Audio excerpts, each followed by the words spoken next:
معجزہ کہتے ہیں ایسے ان یوزول ایونٹ کو کہ جو کسی نبی کے ہاتھ پر ظاہر ہو. اللہ یہ خود معجزہ ہے اور اس کے معجزہ ہونے میں کسی کو کوئی شک نہیں، بلکہ اگر کوئی اس کو معجزہ نہ مانے تو اس کے ایمان کے بارے میں، اسلام کے بارے میں شک پیدا ہو جائے گا. اس تختی اور اس کاغذ میں سے بہت سارے الفاظ ختم ہو گئے، بلکہ سبھی الفاظ ختم ہو گئے. صرف اس کاغذ کے اندر اللہ کا نام لکھا ہوا تھا، وہ اللہ کا نام باقی رہ گیا. اس کو کہیں گے معجزہ. پاک میں ایسے بہت سارے حالات اور واقعات کی پیشین گوئی کی گئی جو بعد میں ہوں گے. قرآن پاک نے جو واقعات اور حالات بیان کیے تھے، آج دنیا والے ہبہو ویسے ہی واقعات اور حالات دیکھ رہے ہیں جو قرآن نے 1400 سال پہلے بیان کیے تھے. یہ قرآن کے سچا پکا ہونے کی دلیل ہے اور قرآن پاک کے اللہ کا کلام ہونے کی دلیل ہے. ربي جل الله ما في قلبي غير الله نور محمد صلى الله لا إله إلا الله. السلام علیکم ورحمۃ اللہ وبرکاتہ. معزز ناظرین کرام، میں آپ کے سامنے ایک اہم بات لے کر حاضر ہوا ہوں. ابھی احمد آباد میں پلین کریش کا واقعہ پیش آیا جو بڑا ہی دردناک واقعہ ہے. اس میں کئی سارے لوگ ایک ہی پل میں کوئلہ بن کر رہ گئے، صرف ایک آدمی بچا. اس میں ایک واقعہ یہ بھی پیش آیا کہ بعض لوگوں نے دیکھا کہ قرآن کریم جو اللہ کی کتاب ہے، اتنا بھیانک حادثہ ہونے کے باوجود وہ جلی نہیں اور اس کے اوراق نہیں جلے. تو لوگ یہ کہہ رہے ہیں کہ قرآن کریم چونکہ اللہ کی کتاب ہے، اس وجہ سے اس کے اوراق نہیں جلے اور اس کے الفاظ ختم نہیں ہوئے، گویا یہ قرآن کا معجزہ ہے.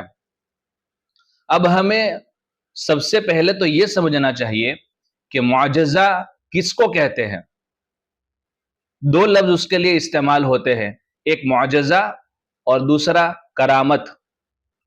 معجزہ کہتے ہیں ایسے ان یوزول ایونٹ کو کہ جو کسی نبی کے ہاتھ پر ظاہر ہو، اور خصوصاً اس وقت جب اس نبی کو چیلنج کیا جائے. اور کرامت ایسے ان یوزول ایونٹ کو کہتے ہیں جو کسی غیر نبی پر، جو اللہ کا ولی ہے، اس کے ہاتھ پر ظاہر ہو، اور بعض مرتبہ اس ولی کو پتہ بھی نہیں ہوتا کہ اس کے ہاتھ پر اللہ تعالیٰ نے یہ کرامت کا ظہور کر دیا. اب یہ جو کلام اللہ نہیں جلا اتنے بھیانک حادثے میں، اس کو معجزہ کہنا درست نہیں ہے. ایک بات تو یہ ہے کہ کلام اللہ یہ خود معجزہ ہے اور اس کے معجزہ ہونے میں کسی کو کوئی شک نہیں، بلکہ اگر کوئی اس کو معجزہ نہ مانے تو اس کے ایمان کے بارے میں، اسلام کے بارے میں شک پیدا ہو جائے گا. اس لیے قرآن تو معجزہ ہے، لیکن قرآن کا نہ جلنا یہ قرآن کا معجزہ ہے، یہ کہنا درست نہیں ہے، اس لیے کہ نبی موجود نہیں ہے. ایسا ایک واقعہ حضور صلی اللہ علیہ وسلم کے زمانے میں پیش آیا تھا. مشرکین مکہ نے حضور صلی اللہ علیہ وسلم اور آپ کے ساتھیوں کو، آپ کے ماننے والوں کو اور آپ کے خاندان والوں کو الگ کر دیا تھا کہ کوئی ان کے ساتھ رشتہ ناتا نہ رکھے، اور اس کو ایک تختی کے اوپر، ایک کاغذ کے اوپر لکھ کر کعبۃ اللہ کی دیوار کے اوپر لٹکا دیا تھا، تاکہ لوگ دیکھیں اور لوگوں کو پتا چلے کہ ان کے ساتھ کوئی بھی تعلق نہیں رکھنا ہے. یہ سلسلہ ایک لمبے عرصے تک چلا. پھر ایسا ہوا کہ اس تختی اور اس کاغذ میں سے بہت سارے الفاظ ختم ہو گئے، بلکہ سبھی الفاظ ختم ہو گئے. صرف اس کاغذ کے اندر اللہ کا نام لکھا ہوا تھا، وہ اللہ کا نام باقی رہ گیا. اس کو کہیں گے معجزہ، اس لیے کہ نبی موجود تھے، اس لیے کہ چیلنج موجود تھا. اب یہ جو کلام اللہ نہیں جلا ہے پلین کریش کے واقعے میں، اس کو زیادہ سے زیادہ کرامت کہہ سکتے ہیں کسی کی، معجزہ نہیں کہہ سکتے. اور ایسی کرامت کہ اس شخص کو پتا بھی نہیں ہے کہ یہ اللہ تعالیٰ نے میرے ہاتھ پر کرامت ظاہر کر دی. اس لیے قرآن پاک نہیں جلا، چنانچہ یہ اللہ کی کتاب ہے، اور قرآن پاک نہیں جلا چنانچہ یہ سچی پکی کتاب ہے، یہ کہنا درست نہیں ہے. اگر ہم یہ دلیل پیش کریں گے قرآن پاک کے سچے اور پکے ہونے کی، تو اور دوسرے مذہب والے بھی اس طرح کی باتیں کریں گے اور اپنی کتابوں کو پیش کریں گے، تو ہمیں اس کو بھی سچا ماننا پڑے گا۔ قرآن پاک کے سچے ہونے کی، حق ہونے کی اور اللہ کا کلام ہونے کی دوسری بہت ساری دلیلیں ہیں، ان دلیلوں کو پیش کرنا چاہیے، اور وہ ایسی مضبوط دلیل ہے کہ ان کے مقابلے میں ان دلیل کے مقابلے میں پوری دنیا والوں کے پاس اس کا کوئی جواب نہیں ہے۔ اس لیے ایسی عوامی سطح کی دلیل پیش نہیں کرنی چاہیے۔ قرآن پاک کے سچے اور پکے ہونے کی بہت سارے دلائل ہیں، میں آپ کے سامنے چند دلیلیں پیش کرتا ہوں۔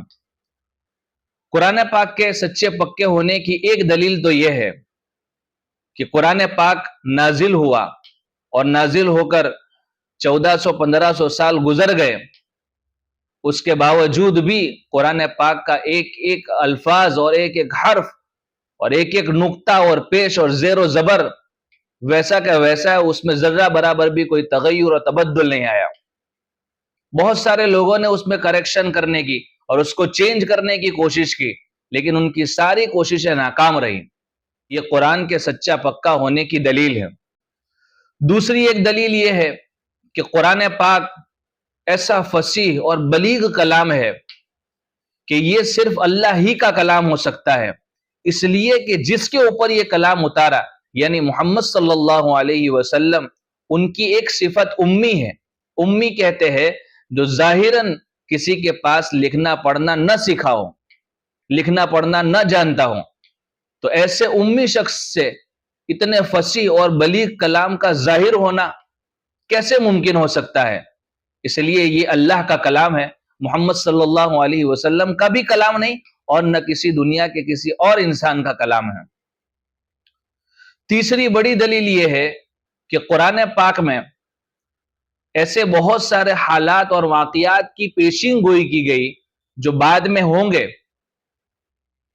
قرآن پاک نے جو واقعات اور حالات بیان کیے تھے، آج دنیا والے ہبہو ویسے ہی واقعات اور حالات دیکھ رہے ہیں جو قرآن نے 1400 سال پہلے بیان کیے تھے۔ یہ قرآن کے سچا پکا ہونے کی دلیل ہے اور قرآن پاک کے اللہ کا کلام ہونے کی دلیل ہے، اس لیے کہ آئندہ کے حالات کو جاننا یہ صرف اللہ کی صفت ہے، اللہ تعالیٰ ہی کے پاس غیب کا علم ہے۔ قرآن پاک کے سچا پکا ہونے کی ایک اہم دلیل یہ بھی ہے کہ قرآن پاک میں اللہ رب العزت نے فرمایا کہ اگر تمہیں قرآن کا اللہ کے کلام ہونے میں اگر شک ہو تو تم قرآن جیسی کوئی دوسری کتاب لا کر دکھاؤ، یا سورت لا کر دکھاؤ، یا چھوٹی سورت لا کر دکھاؤ، یا ایک آیت لا کر دکھا دو۔ 1400 سال گزر گئے، بہت سے لوگوں نے کوششیں بھی کی، لیکن ان کی ساری کوششیں ناکام رہی۔ آج تک قرآن پاک جیسی کتاب اور ایسی آیت اور ایسا کلام آج تک کوئی پیش نہ کر سکا۔ ایک اور قرآن پاک کے سچے پکے ہونے کی دلیل آپ کے سامنے عرض کرتا ہوں کہ قرآن پاک نازل ہو کر آج اتنے سال ہو گئے، لیکن قرآن پاک کے حفاظ یعنی حفظ کرنے والے کبھی ختم نہیں ہوئے، بلکہ بڑھتے ہی گئے۔ چھوٹے چھوٹے بچے جن کو پیشاب پاخانہ کا طریقہ بھی صحیح معلوم نہیں، ان کو قرآن پاک مکمل یاد ہے۔ یہ گویا اللہ تبارک و تعالیٰ نے قرآن پاک، یہ اللہ تبارک و تعالیٰ کا کلام ہے جو اللہ تبارک و تعالیٰ نے چھوٹے چھوٹے بچوں کی زبان کے اوپر قائم اور دائم کر دیا۔ تو قرآن پاک کے سچا پکا ہونے کی اور بہت سارے دلائل ہیں، میں نے چند دلیلیں آپ کے سامنے عرض کی ہے۔ ان دلیلوں کو سامنے رکھ کر قرآن پاک کو سچا ہونے کو ثابت کریں۔ اگر ان دلیلوں کو آپ سامنے رکھیں گے تو یقین جانیں آپ کی دلیلیں اتنی مضبوط ہوگی کہ کوئی مذہب والا کوئی کتاب کے بارے میں ایسی دلیل اور ایسے مذہب کو ثابت نہیں کر سکے گا۔ یہ قرآن پاک کے سچا ہونے کی اور اسلام کے سچا ہونے کی بڑی اہم دلیل ہے۔ اللہ تبارک و تعالی ہمیں ایسے حادثات سے بچائے، اور جب بھی کبھی ایسے حادثات پیش آ جائے تو ہم سب کو سنبھل جانا چاہیے، عبرت حاصل کرنی چاہیے اور اس سے سبق لینا چاہیے۔ اللہ تبارک و تعالی ہمیں عمل کی توفیق عطا فرمائے۔ وآخر دعوانا الحمد للہ رب العالمین۔